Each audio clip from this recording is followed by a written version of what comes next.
Okay, this is module number 3, Web 2.0. First question. I'm using my, just a disclaimer, I'm using my cell phone to record this because my webcam is not working properly, so I apologize for that. Okay, question 1. Describe your thoughts after watching the videos about how the internet has driven change in the lecture for Professor Wesh. What were the primary messages from the video lecture? Did you relate to those messages? And what implications do those messages have for you as a future teacher? Honestly, I thought it was a really good lecture. I was really interested in it despite the length. I think it has a lot to say about how our culture's come a long way as far as communication.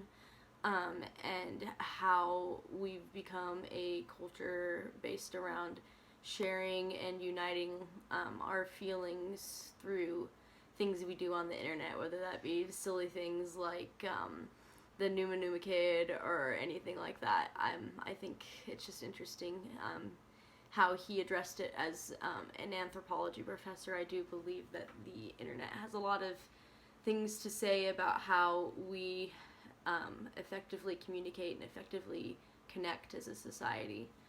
I also think what it means as far as me being a teacher, I think it's going to be important to be cognizant of how the web is so important to not just my generation, but the many generations that I'm going to be working with.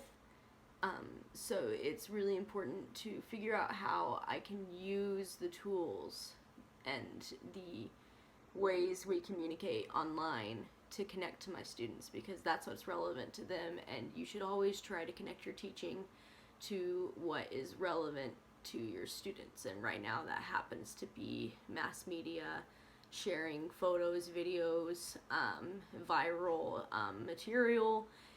It's just what happens to be the biggest outlet to deliver important information and relevant information to each other. So I think it's just important to stay up to date and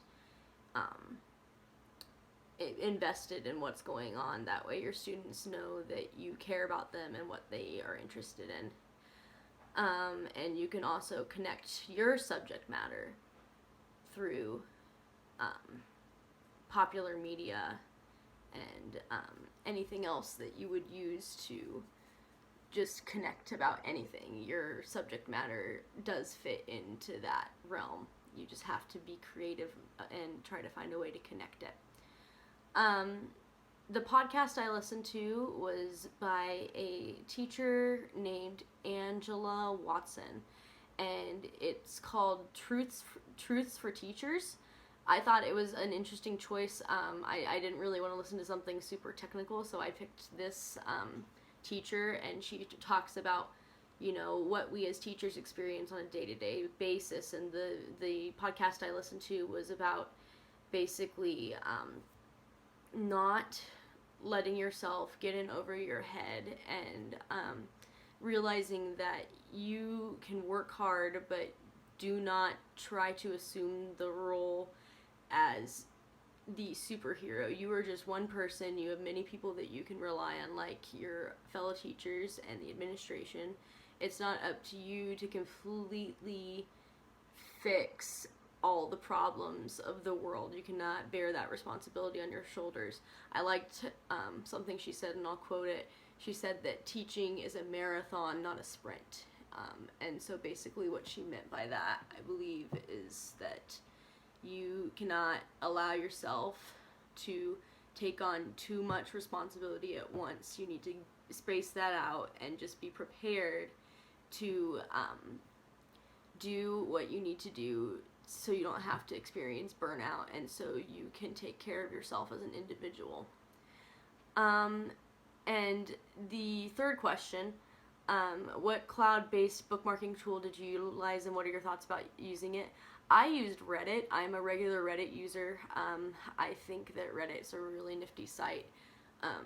Mainly, basically what you do is you subscribe to these site features called subreddits that have relevant information to you, information that you find interesting. There's also default subreddits that you are automatically subscribed to, such as world news, a bunch of other subreddits that could be relevant to you, there's, like I said, world news. There is one called 2X chromosomes, which is like a feminist subreddit. There are ones like Ask Reddit if you have questions about how to use Reddit. There are joke Reddits, just funny things, like basically things that you'd want to read on the internet for fun or just in your spare time. So yeah, I use Reddit to subscribe to a few subreddits that have useful sites for teachers. There's several teaching subreddits that I am actually subscribed to, and I don't have their specific names in front of me, but I can share those if anyone's interested. Alright, I believe that's the end of this reflection, and I'll see you guys next time. Thanks.